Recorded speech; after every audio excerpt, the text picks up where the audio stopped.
a very, very interesting question, because in fact I think it's a much more Western phenomenon than many in the West realize.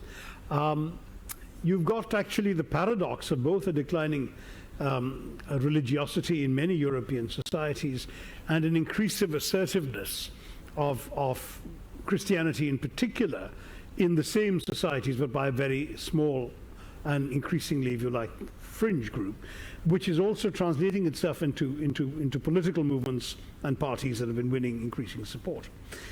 In India, however, there's never been a marked decline in visits to temples, mosques and churches. If anything, they've all been growing. I'm told that the fastest recorded growth in Christianity today is in India. That is the highest rate of growth of conversions to Catholicism and to various evangelical forms of Christianity is faster and higher in India than anywhere, including Latin America.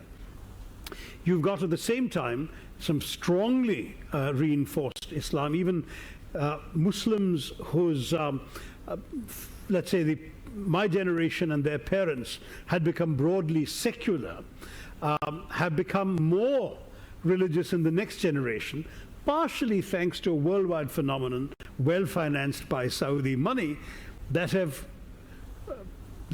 promoted or propagated an idea of what it takes to be a good Muslim that is actually much more conservative than what Islam had become a generation ago. So, for example, in my state of Kerala in India, when I was growing up as a child, it was almost impossible to see a veiled Muslim woman. There were 20-odd% of the population Muslim, but no one was veiled. Today, it's almost impossible to see a Muslim woman who's not veiled. In the meantime, we've had a generation of Indian Kerala Muslims who've gone off to the Gulf, worked there, seen how Islam is supposed to be, and come back and inculcated those ideas into their families, so that now it's almost the mark of a Muslim woman that at the very least she covers her head with a scarf, even if she's not fully otherwise covered. So all of these things show that in some ways faiths in many developing countries, and certainly from what I've seen in India, have both grown and become more conservative versions of themselves, which is, to my mind, somewhat alarming.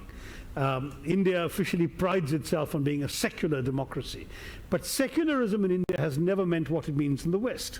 It is not a distancing from or an absence of religion. Secularism in India has actually meant a profusion of religions, all of which are allowed to flourish and none of which is privileged by the state.